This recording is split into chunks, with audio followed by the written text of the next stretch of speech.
secret police. He told me Ben Ali's security forces are still operating here freely. We got rid of the dictator, but the dictatorship is still there. I mean, the secret police is still there. The party of the dictatorship is still there. Praying for peaceful times. Rashid Ghannouchi was also exiled under Ben Ali, with many members of his Islamic Ennahda movement imprisoned or tortured. He says the new government isn't legitimate. His party and many other opposition groups have been shut out of the political process. The people must protect their revolution if they value the achievement of toppling the dictator. The blood of the martyrs is in their hands, and not all their goals have been achieved. The street must be ready. The genuine opposition must come together to build on a common vision. This is the man who could unite the opposition. Najib Chebi lived through Ben Ali's regime. Just a month ago, addressing his supporters like this would have been impossible. Now he has a real chance of becoming Tunisia's next president. Don't have the right to fail. You know, Tunisia is now mature to establish a democratic regime and to begin real and just development. The headquarters of the former ruling party, the RCD, has now been dismantled. Big questions still remain over whether there has been a break with the past. A promised investigation into corruption and human rights abuses has been criticised as slow and inefficient, and nobody knows when there's going to be a free and fair election. The opposition says it wants more time to prepare for those elections. Tunisia is now in uncharted territory. Building a new democratic nation is not going to be easy. Nazanin Moshiri, Al Jazeera, Tunis. Well, staying in Tunisia, where at least 2 people were killed when a police chief fired at protesters outside a police station in the north of the country. State media says the clashes in the town of Clef were sparked after the policeman allegedly slapped a woman who'd come to file a complaint. And following the incident, the police station and some police cars were set on fire. Tens of thousands of Serbs have gathered in central Belgrade in the biggest anti-government rally seen there in years. The protest was headed by the Serbian Progressive Party, a centre-right organisation formed from the Serbian Radical Party. Protesters are calling for early elections, higher wages and a crackdown on corruption. Opposition groups are also frustrated with what they see as a slow integration into the EU. At least 5 people have been killed in Sri Lanka after days of torrential rains which have led to widespread flooding. The country's disaster management centre is struggling to cope with the scale of the damage. Hundreds of thousands of people have been affected. Manel Fernandez reports. The waters raged once again, sweeping everything in their path. Worst hit was the North Central province. Swollen irrigation tanks breaching their banks. One reported to have unleashed around 55,000 cubic acres of water. Many villagers were cut off by the floodwater, boats their only hope. Over 1 million people have been affected, and more than 230,000 have been forced to leave their homes for temporary shelters. In the Central Highlands, authorities issued a landslide alert and declared a state of emergency in some areas. Our kitchen was buried by a landslide at the back of the house. It wasn't just people facing hardships. This baby elephant was among the wildlife caught by rising waters. The military and police are helping with the rescue and relief efforts.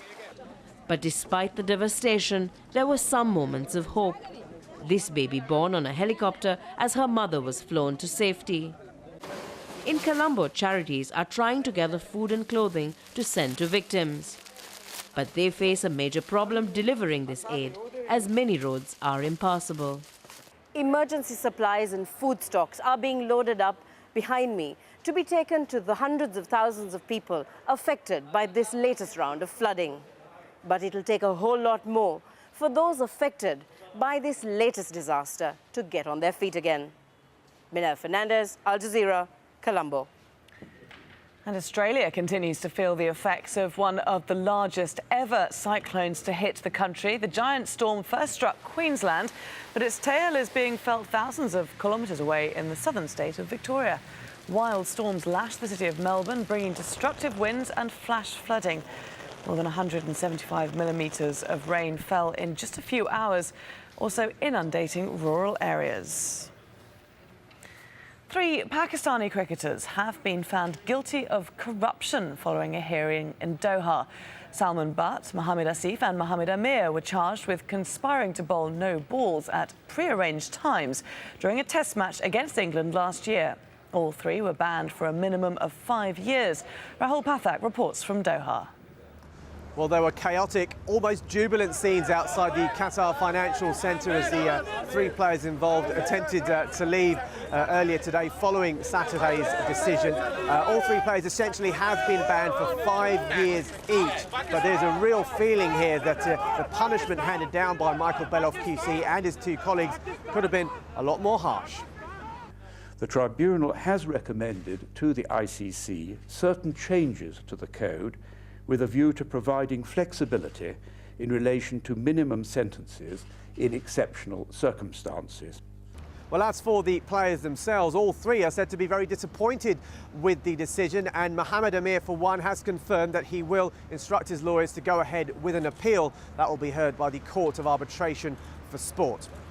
Well, the next big date for the players is March the 17th. That's when they'll appear before Westminster magistrates in London, where they'll be accused of accepting and obtaining corrupt payments. Now, that carries a maximum jail term of 7 years, an extremely serious charge there. But as for the International Cricket Council, well, does this punishment that was handed out today really send out the strong message that they were looking for at the beginning of this tribunal? Well, I think the jury's still very much out on that. Rahul Pathak, Al Jazeera, Doha. Oh, back to events in Egypt now. And when the uprising began nearly 2 weeks ago, there was a near-total internet blackout. But exactly how was access cut off? Well, an American advocacy group says it's uncovered a link to a California-based firm alleged to have sold the Egyptian government equipment, allowing it to track online activity. Rob Reynolds reports. When Egyptian authorities shut down internet access in an effort to stifle growing anti-government protests, their actions were condemned worldwide, including by U.S. President Barack Obama. But a U.S. company is working with Egypt's state telecommunications agency, selling it sophisticated tools for spying and controlling web users. Naris, located in Sunnyvale, California, provided Telecom Egypt with a monitoring tool called Deep Packet Inspection.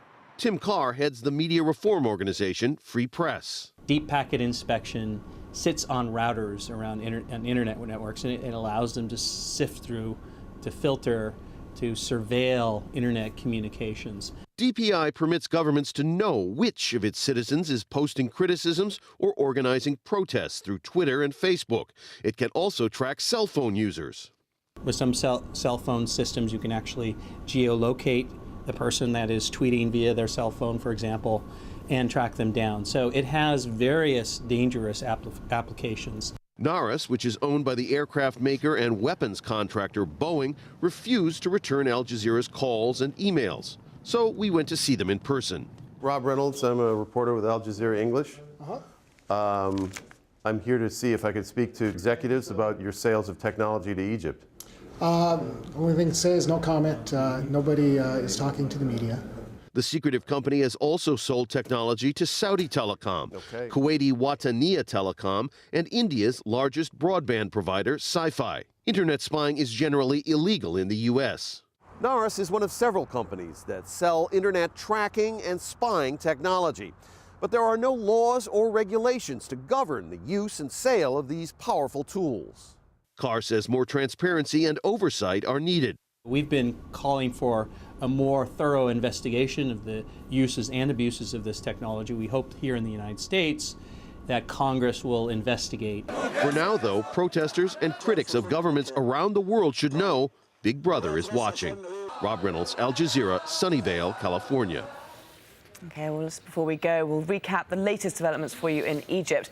As the pro-democracy protest continues in Liberation Square, there are reports that the Muslim Brotherhood is to begin dialogue with the government on Sunday on how to end the deadlock. The top brass of the ruling NDP party, meanwhile, has resigned. That's including President Mubarak's son, Gamal. And the US has been saying its priority in Egypt is a peaceful and orderly transition of power. The news continues here on Al Jazeera after frost over the world. For now, we'll leave you with some of the most dramatic pictures from Egypt on Saturday, the 5th of February.